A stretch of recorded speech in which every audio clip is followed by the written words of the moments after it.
기대했던 것과 다르게 우리 시장은 이번 주 첫 거래일부터 내렸습니다. 지난주 잭슨홀 미팅에서 제롬 파월 연준 의장이 때가 왔다며 9월 금리 인하에 쐐기를 박았죠. 우리가 쉬는 사이에 미증시는 이 소식에 상승했지만 온기가 우리 시장에 반영되진 못했습니다. 잭슨홀 효과에서 우리나라만 외톨이였다는 아쉬운 평가도 나옵니다. 지금 시장 어떻게 바라봐야 할지 어제장 복귀하면서 전략 세워보시죠. 양 지수 모두 장 초반에 반짝 상승하다가 흘러내리면서 마감했습니다. 코스피가 0.14% 내리며 2,700선 이탈했습니다. 2,698.01포인트. 코스닥도 0.84% 하락해서 766.79포인트였습니다. 코스피는 2거래일, 코스닥은 3거래일 연속 내렸습니다. 9월 금리 인하 기대는 커졌지만 이게 FOMC에서 실제 정책에 어떻게 반영될지에 대한 우려와 이번 주 목요일 새벽에 나올 엔비디아 실적에 대한 경계감 등이 합쳐진 영향이었습니다. 수급 마감 상황입니다. 외국인 투자자가 매도 물량을 던지며 지수의 하락을 야기했습니다. 유가증권 시장에서 외국인만 4,658억 원 매도 우위 기록했습니다. 기관이 4,003억 원, 개인이 960억 원 사들였지만 지수의 하방 압력을 막기엔 역부족이었습니다. 코스닥 시장에서는 외국인과 더불어서 기관까지 메이저 수급 주체의 양매도가 나왔습니다. 외국인이 1,071억 원 팔자 포지션이었고 기관도 467억 원 순매도했습니다. 개인만 홀로 1,573억 원 매수 우위 기록했습니다. 시가총액 상위 종목 마감가 확인하시죠. 시장 내에서 순환매가 돌면서 반도체 업종이 언더퍼폼했고 금리 인하 수혜주인 제약 바이오 업종은 강세를 보였습니다. 반도체 투톱이 4거래일 연속 약했습니다. 삼성전자가 2% 넘게 추가 하락하면서 76,100원의 거래를 마쳤고요.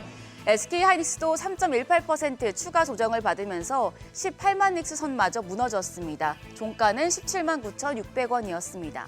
또 올라가나 싶었던 현대차와 기아도 1%대 낙폭을 기록했습니다. 반면에 LG에너지솔루션, 건식 전국공정 개발 소식 등에 5% 넘게 급등했고요. 제약바이오 대표주인 삼성바이오로직스와 셀트리온도 1% 내외의 오름세 보였습니다. 또 조달금리 하락 소식에 KB금융과 신한지주 2% 내외로 추가적인 상승세 시현했습니다. 코스닥 시총 상위 종목 중에서는 이제 종목별로 희비가 엇갈렸습니다.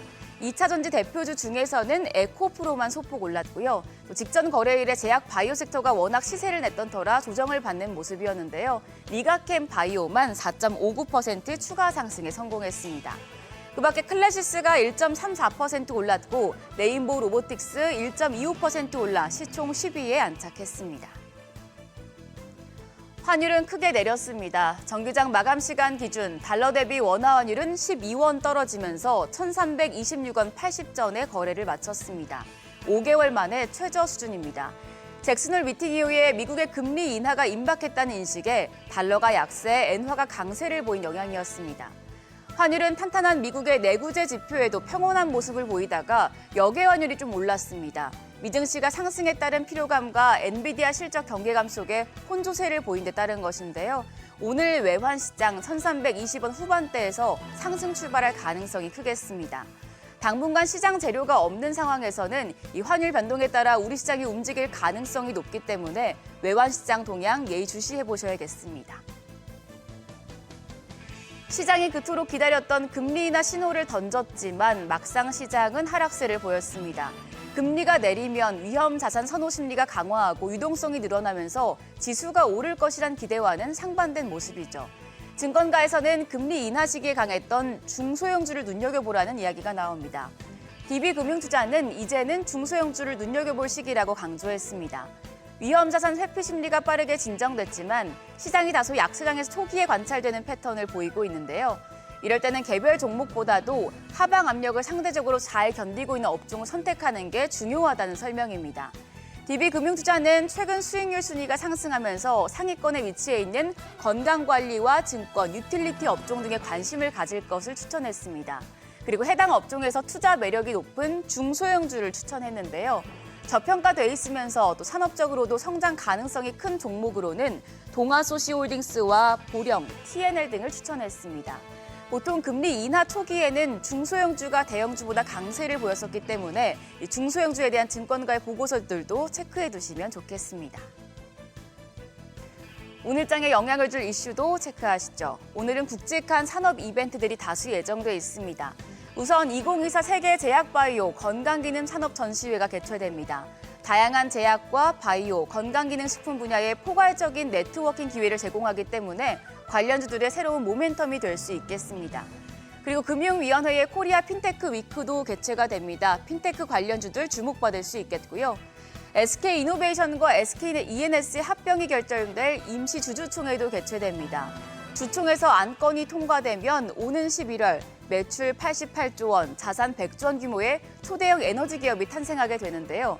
반대표를 던졌던 2대 주주인 국민연금공단이 어떤 선택을 내릴지 이목이 쏠리고 있습니다. 한편 어제 시간의 거래에서는 원격 의료 관련주가 강했습니다. 의사들에 이어서 간호사와 의료기사 등이 파업을 예고하면서 의료 공백 공포가 커지고 있기 때문인데요. 인성정보와 비투컴퓨터, 유비케어 등 관련주가 상승했는데 오늘 장까지 이런 흐름 이어질지 지켜보시죠. 간밤 미증시는 엔비디아 실적을 기다리며 그동안 많이 오른 데 따른 피로감에 혼조세를 보였습니다. 우리 시장 어제의 하락이 이런 부분을 선반영한 건지 아니면 오늘 미증시를 따라 더 내릴지 장 초반 분위기 지켜보셔야겠습니다. 지금까지 어제장 오늘장이었습니다.